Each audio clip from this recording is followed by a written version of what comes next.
Hello guys, welcome to my YouTube channel PCS hub. तो मैं आशा करता हूं कि आप सभी लोग मस्त होंगे, चंगे होंगे। तो हम लोग इस वीडियो में बात करेंगे अपने अगले नेचुरल डिजास्टर के बारे में, सुनामी के बारे में। पिछले वीडियोस में हम लोगों ने जैसे अर्थक्वेक से शुरुआत की थी, उसके बाद अभी वॉल्केनिज्म रह जाएगा, जिसके बारे में हम लोग अगले वीडियो में बात करेंगे। इस वीडियो में हम लोग जानेंगे कि सुनामी होती क्या है, उसके आने के कारण क्या क्या है, सुनामी के कैरेक्टरिस्टिक्स क्या क्या हैं, और वो कौन से रीजन हैं जहाँ पे सुनामी आने की प्रोबेबिलिटी बहुत हाई होती है। मीन्स उन रीजन्स के बारे में जानेंगे जो हाईली सुनामी प्रोन है। तो इन सब टॉपिक्स को इस वीडियो में हम लोग कवर करेंगे। तो सबसे पहले आइए जानते हैं कि सुनामी जो शब्द है ये किस भाषा से लिया गया है या कहाँ का ये शब्द है। तो सुनामी जो है एक जापानीज शब्द है जिसका मतलब होता है harbour waves. Tsunami is a Japanese word which means harbour waves. इतनी सी बात क्लियर हुई आप लोगों को कि सुनामी एक जापानी शब्द है जिसका मतलब होता है हार्बर वेव्स। अब सबसे नेक्स्ट क्वेश्चन आता है कि मेजर जो कारण है सुनामी आने का। वैसे तो कई कारण हैं जो अभी मैं आगे बात करूंगा कि सुनामी आने का एक कारण होता है लैंडस्लाइड होता है, एस्टेरॉइड्स होते हैं, या जैसे कोई न्यूक्लियर टेस्ट होता है, अर्थक्वेक होता है, वॉल्केनिक एक्टिविटी। कई मेजर रीजन हैं जिसके कारण सुनामी आता है, लेकिन उनमें से जो सबसे प्रोमिनेंट रीजन है, जो मेन रीजन है, जिसके कारण सबसे ज्यादा वर्ल्ड में जो सुनामीज आती हैं वो है अर्थक्वेक। अब होता क्या है, जब अर्थक्वेक का इपीसेंटर किसी ओशन में लाई करता रहता है या सी में लाई करता है, तब उससे क्या होता है, सुनामी जनरेट होती है। क्या मैंने बोला, जैसा कि हम लोगों ने पढ़ा था अर्थक्वेक में कि इपीसेंटर क्या होता है। Epicentre is that point at which earthquake, या we can say that seismic waves first hit on the surface, first strike on the surface। जब seismic waves हाइपोसेंटर जो अर्थ के अंदर होता है, इनसाइड होता है, जिसे हम लोग फोकस भी बोलते हैं, वहां से वेव्स जनरेट होती है, that is primary waves, P waves. जब पी वेव्स उस पॉइंट से जनरेट होती है और जब सरफेस पे जिस पॉइंट पे आके सबसे पहले हिट करती है, मान लीजिए कोई पॉइंट है, यहां से वेव्स जनरेट हुई और ये ओरिजिनेट करके ऊपर जाते जाते सरफेस पे आके सबसे पहले जिस पॉइंट पे हिट करती है, जिस पॉइंट पे स्ट्राइक करती है, उस पॉइंट को हम लोग क्या बोलते हैं, that point is known as epicentre. And from epicentre which waves generate, then from epicentres L wave, that is known as long waves. तो लॉन्ग वेव्स यहां से जनरेट होती है जो मोस्ट डिस्ट्रक्टिव होती है। तो हाइपोसेंटर या फोकस से जो सीस्मिक वेव जनरेट होती है, जब सरफेस पे आके हिट करती है, तो उसे हम लोग इपीसेंटर बोलते हैं। और अगर यही इपीसेंटर किसी ओशन के अंदर लाई कर रहा है, मींस किसी समुद्र या सागर के अंदर है, तो उससे कुछ वेव्स जनरेट होती हैं, सीस्मिक वेव्स, जो कि क्योंकि पानी पे उसका इंपैक्ट होता है उस अर्थक्वेक का, उसके कारण से एक वेव जनरेट होती है, उसे हम लोग बोलते हैं सुनामी। तो सुनामी आने का मेजर रीजन अर्थक्वेक है। बाकी और रीजन हैं, लैंडस्लाइड है, वॉल्केनिक एक्टिविटी है, और एस्टेरॉइड है, and asteroids and we can say nuclear test. लेकिन मेजर रीजन अर्थक्वेक का है। तो इतनी सी बात समझ में आई होगी। अब नेक्स्ट मैं बात करूं तो ये जो सुनामी होती है, कैसी वेव्स होती है, लॉन्ग वेव्स होती हैं विद लेस ऑसिलेशंस। इनकी वेव्स की जो एम्पलीट्यूड होती है वो लॉन्ग वेव्स होती हैं, और ये ऑसिलेशन इनमें जो होता है वो बहुत ही कम होता है। नेक्स्ट अगर मैं सुनामी की बात करूं, अगली बात, तो सुनामी की अगर हम लोग एम्पलीट्यूड के बारे में बात करें, तो मैं थोड़ा इसको लिख देता हूं स्क्रीन पे कि अगर हम लोग सुनामी के एम्पलीट्यूड के बारे में बात करें, if we talk about the amplitude of tsunami, then it is approx 1 metre. तो ये अप्रॉक्स 1 मीटर होता है ओपन सी में, अप्रॉक्स 1 मीटर होता है इन ओपन सी। तो सोचिए, ओपन सी में 1 मीटर होता है, लेकिन जैसे जैसे ये सीस्मिक वेव्स या सुनामी की जो वेव्स हैं ये रीच करती हैं टूवर्ड्स कोस्टल जोन, जैसे जैसे कोस्टल जोन पे रीच करती हैं, तो इनका जो एम्पलीट्यूड है वो इंक्रीज हो जाता है मैनीफोल्ड। मींस इनका जो हाइट है वेव्स का वो बहुत ही ज्यादा हो जाता है। इसीलिए कहा था कि सुनामी जो है कोस्टल एरिया में हाईली डिस्ट्रक्टिव होती हैं, बहुत ज्यादा डिस्ट्रक्शन काज करती है। क्यों? क्योंकि जैसे ही कोस्टल एरिया के नजदीक पहुंचती हैं, इनका एम्पलीट्यूड या जैसे हम लोग हाइट कह सकते हैं, हाइट इंक्रीज हो जाता है बहुत ही ज्यादा। तो ये है नेक्स्ट बात, कोस्टल जोन में क्या होता है, height increases manifold. Manifold means कई गुना। ठीक। नेक्स्ट अगर हम लोग सुनामी के बारे में बात करें, तो सुनामी जो प्रोन रीजन है हाईली प्रोन रीजन है वो सरकम पैसिफिक बेल्ट वाला रीजन है, जो कि मैंने वोल्केनिज्म या अर्थक्वेक में बताया था, सॉरी अभी वोल्केनिज्म नहीं बताया, लेकिन अर्थक्वेक का जो मैंने सरकम पैसिफिक बेल्ट के बारे में बात किया था, वो रीजन जो आपका ईस्टर्न एंड वेस्टर्न मार्जिन है, ईस्टर्न और वेस्टर्न मार्जिन है पैसिफिक ओशन का, जिसमें नॉर्थ अमेरिका का मैंने बताया था west side, South America west, और एशिया का वो जापान वाला एरिया, और इधर चाइना का जिसमें इंडोनेशिया, वियतनाम, तो वो वाला रीजन जो है ऑस्ट्रेलिया का रीजन, उस रीजन को जिसे हम लोग सरकम पैसिफिक बेल्ट बोलते हैं, रिंग ऑफ फायर बोलते हैं, वो रीजन हाईली प्रोन होता है किसके? सुनामी के। तो आइए इस बार पहले मैप पे देखते हैं इन रीजन्स को कि कहां पे हैं ये रीजन्स जो हाईली प्रोन है। तो देखिए मैं मैप पे मार्क कर रहा हूं। तो अगर मैं बात करूं इन रीजन्स के बारे में, तो ये जो रीजन्स हैं जो सरकम पैसिफिक बेल्ट वाला रीजन है, दैट इज यूएसए, मैक्सिको, खासकर अलास्का वाला रीजन हो गया आपका, ये जापान जो कि बहुत ही हाईली प्रोन रीजन है सुनामी के लिए, उसके बाद ये फिलीपींस, यहाँ पे भी फ्रिक्वेंट सुनामीज आती रहती हैं, इंडोनेशिया वाला हिस्सा भी बहुत ही फ्रिक्वेंट यहाँ पे आता है, साथ ही साथ कुछ हिस्सा ऑस्ट्रेलिया का, और साथ ही साथ कुछ बीच वाला रीजन है, जैसे कि इंडिया में सुनामी के कभी कभी इंस्टेंसेस हैं, और म्यांमार भी सुनामी से कभी कभी उसको भी फेस करना पड़ता है, म्यांमार को भी। तो ये वो कुछ रीजन्स हैं जहां पे सुनामी के आने की प्रोबेबिलिटी थोड़ा ज्यादा होती है, और साथ ही साथ कुछ और रीजन जैसे मलेशिया हो गया, साउथ ईस्ट एशिया हो गया, तो ये रीजन्स हैं जो कि सुनामी प्रोन रीजन्स हैं। तो कौन कौन से? Eastern and western margin of Pacific ocean, आप लोग एक कॉमन आइडिया, जनरल आइडिया दिमाग में रखिए कि eastern and western margin of Pacific ocean that is circum Pacific belt is also related with the tsunami prone region. So this is about tsunami prone regions. Next अगर मैं बात करूं India में, अगर आपसे कोई क्वेश्चन पूछता है या किसी एग्जाम में आता है कि हाईएस्ट प्रोन रीजन कौन है, सबसे ज्यादा इफेक्ट कहां पे होता है सुनामी आने के कारण, तो that is Nagapattinam district of Tamil Nadu. कौन सा डिस्ट्रिक्ट है? The Nagapattinam district is the highest prone region with respect to tsunami. Nagapattinam district है, कहां पे है ये सिचुएटेड? तमिलनाडु में। तमिलनाडु का नागापट्टिनम डिस्ट्रिक्ट जो है वो सबसे ज्यादा हाईएस्ट प्रोन है सुनामी की। नेक्स्ट अगर मैं बात करूं about the characteristics of tsunami, किसके बारे में बात करेंगे हम लोग? कैरेक्टरिस्टिक्स के बारे में सुनामी की, कैरेक्टरिस्टिक्स।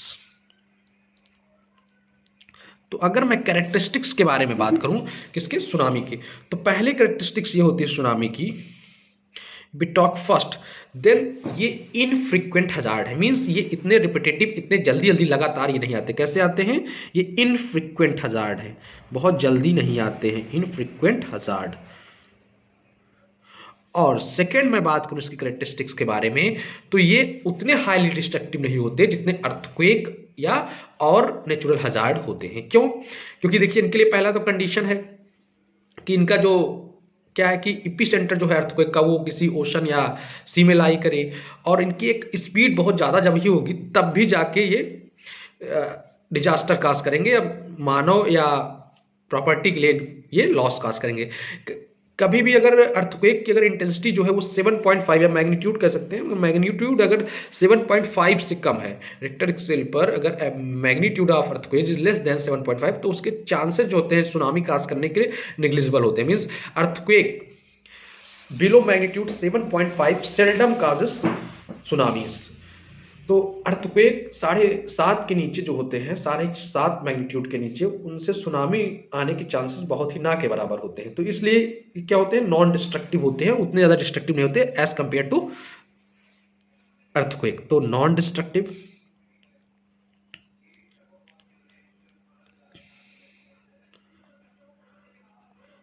नेक्स्ट अगर मैं बात करूं तो ये कंसिस्ट होते हैं series of waves ranging from period ranging from minute two hours. तो क्या कंसिस्ट होते हैं? कंसिस्ट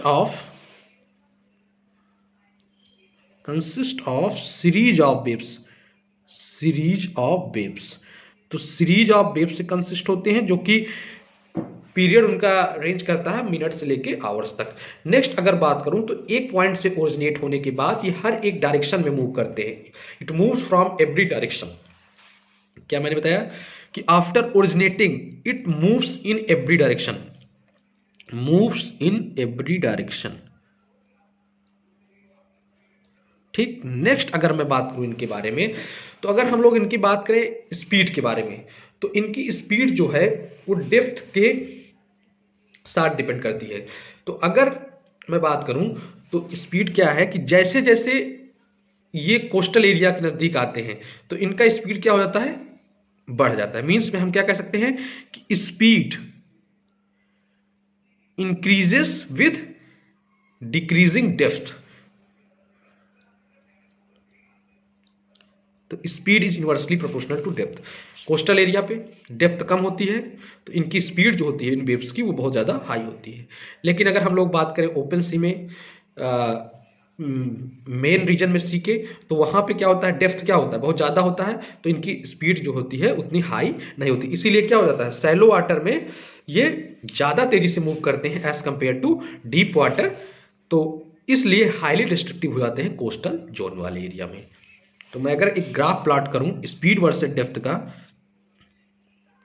तो speed decreases with increasing depth. तो स्पीड क्या कर रही है, डिक्रीज कर रही है विद इंक्रीजिंग डेप्थ। थोड़ा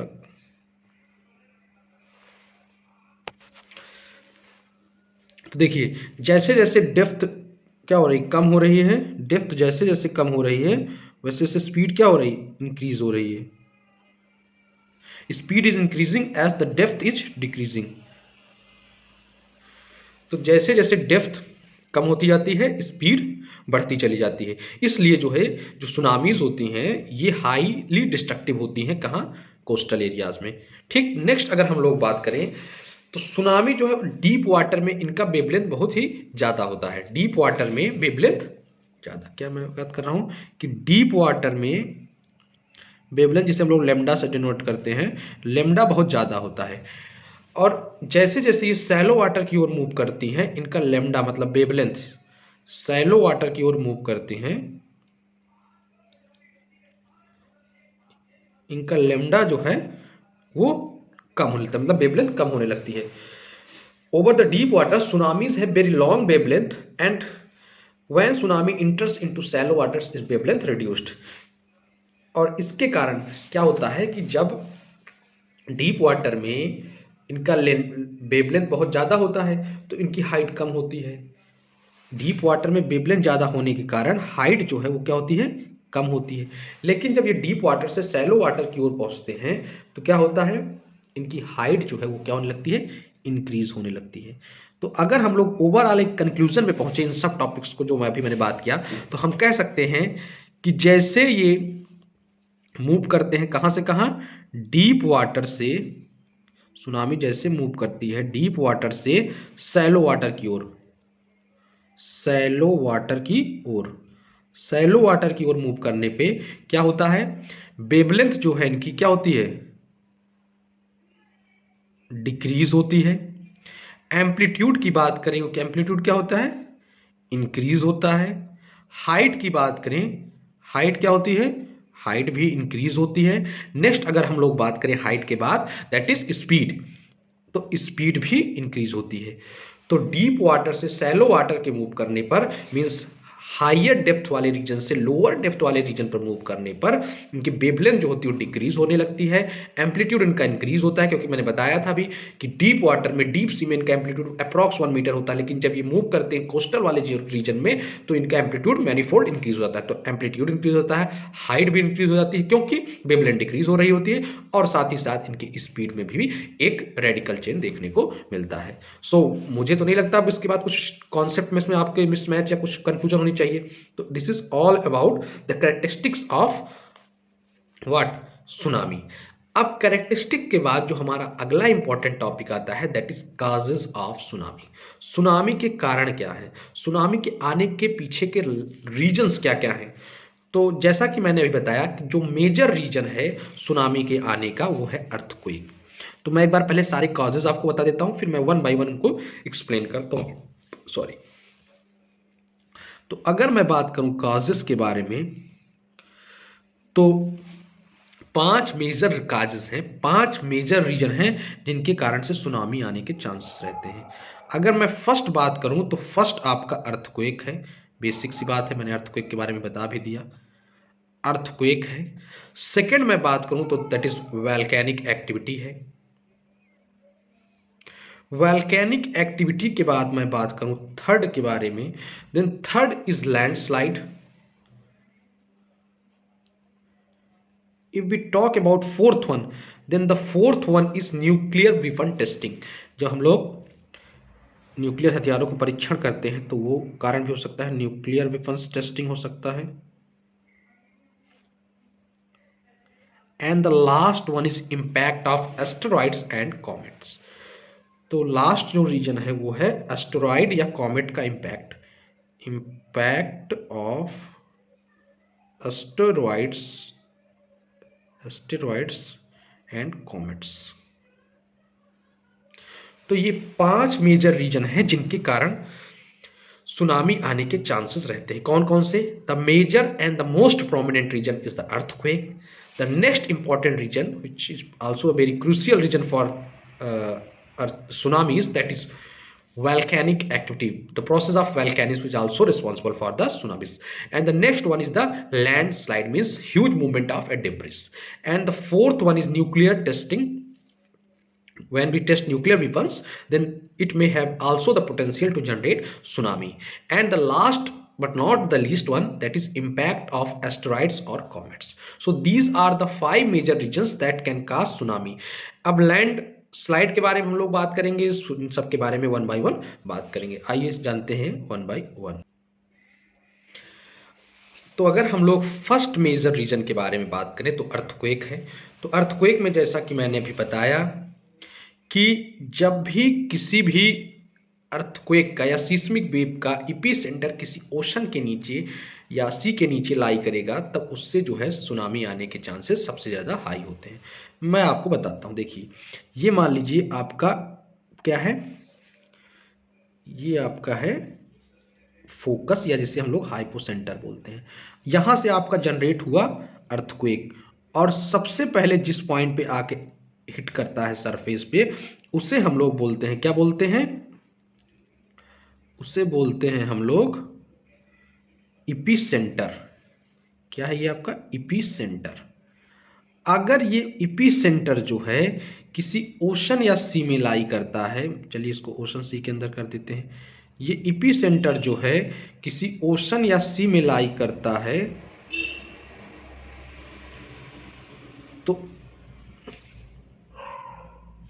तो क्या होता है कि उससे ह्यूज मूवमेंट होता है वाटर का, डिस्प्लेसमेंट होता है वाटर का और उससे जो है क्या जनरेट होता है, सुनामी जनरेट होती है. तो जब भी किसी अर्थक्वेक का एपिसेंटर किसी ओशन या सी के बिलो लाई करेगा तो सुनामी आने के चांसेस सबसे ज़्यादा होंगे और वो कारण अर्थक्वेक होगा. तो ये तो था फर्स्ट मेजर रीजन. अब अगर हम लोग सेकेंड रीजन के बारे में बात करें तो वो है वॉल्केनिक एक्टिविटी. जिस रीजन में वॉल्केनिज्म होता है वहाँ पे ह्यूज मूवमेंट या एक लार्ज स्केल पर वाटर डिस्प्लेसमेंट देखने को मिलता है और जिससे चांसेस रहता है कि प्रोबेबिलिटी आ सकती है अर्थक्वेक आने की और उस अर्थक्वेक से सुनामी जनरेट हो सकती है या डायरेक्ट वॉल्केनिज्म के कारण भी सुनामी जनरेट हो सकती है. तो ये तो है आपका second major region. Third is landslide. During landslide क्या होता है कि ह्यूज मास मूव करता है या ह्यूज मास कहीं से गिरता है, एक डेब्रिस गिरता है किसी भी ओशन या सी में, किसी भी वाटर बॉडी में. अब गिरने के कारण क्या होता है कि जो पानी वहां का बहुत तेजी से डिस्प्लेस होता है. कहीं यहाँ पे कोई मास गिरा तो यहाँ का पानी क्या होगा, डिस्प्लेस होगा और डिस्प्लेसमेंट के कारण जो वेव्स जनरेट होती है बहुत ही हाईली स्पीड होती है उनकी और वो भी काज करती हैं क्या, tsunami. And the fourth region is impact of asteroids और कॉमेट्स. अभी तक कोई भी सुनामी ऐसी नहीं पाई गई है जो एस्टेरॉइड्स या कॉमेट्स के कारण आई हो, पर जो भी साइंटिस्ट हैं या जोग्राफर्स हैं वो बिलीव करते हैं जब भी कोई ह्यूज मास वाटर में गिरेगा तो उससे जो है सुनामी आने के चांस रहते हैं. तो एस्टेरॉइड जो भी सेलेस्टियल बॉडीज हैं, चाहे एस्टेरॉइड्स ले लीजिए चाहे कॉमेट्स ले लीजिए, तो जब भी किसी ह्यूज वाटर बॉडी में गिरेंगे ओशन या सी में तो उससे भी चांसेस हैं कि फ्यूचर में कभी भी एक इस तरह की वेव्स जनरेट हो सकती हैं जो कॉज कर सकती हैं सुनामी. तो ये है fourth. And the fifth one is nuclear weapon testing. पांचवा जो है वो है न्यूक्लियर टेस्टिंग. तो न्यूक्लियर टेस्टिंग के कारण भी चांसेस हैं कि सुनामी आ सकती है. तो ये तो था कॉजेज ऑफ सुनामी. अब हम लोग नेक्स्ट बात करेंगे that is about how to predict tsunami. कैसे सुनामी की फॉरकास्टिंग की जाती है, सुनामी के बारे में कैसे लोग जानते हैं. तो सबसे पहले अगर हम लोग बात करें तो जो टेक्निक है उसे हम लोग बोलते हैं डार्ट. क्या बोलते हैं, the technique is known as DART. What we call it technique? DART. And we talk about DART, then DART is deep ocean assessment and reporting of tsunami. क्या होता है? deep ocean assessment, deep ocean assessment and reporting of tsunami.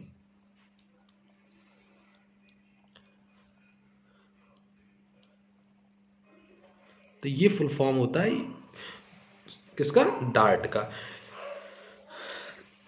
अब इसमें होता क्या है dart में? Dart में दो पार्ट होता है. एक होता है डार्ट सुनामी मीटर और एक होता है कम्युनिकेटिंग या apparatus कह सकते हैं, सिग्नलिंग apparatus कह सकते हैं. क्या होता है?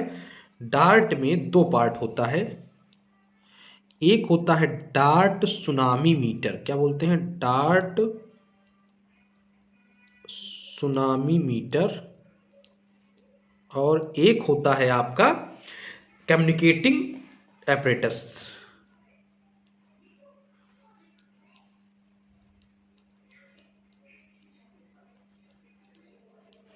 दोनों अर्थ से अटैच रहते हैं. तो डार्ट सुनामी मीटर जो होता है वो सुनामी को फॉरकास्ट करता है, प्रेडिक्ट करता है और वो सिग्नल भेजता है कम्युनिकेटिंग मीटर के पास या कम्युनिकेटिंग एपरेटस के पास. और वो एपरेटस जो होता है उससे लोगों को पता चलता है कि सुनामी. जो अभी हमारे पास जो सिस्टम अवेलेबल है, जो टेक्निक अवेलेबल है, वो ये है कि सुनामी आने से 8 घंटे पहले हमें इंफॉर्मेशन मिल जाती है अबाउट द सुनामी.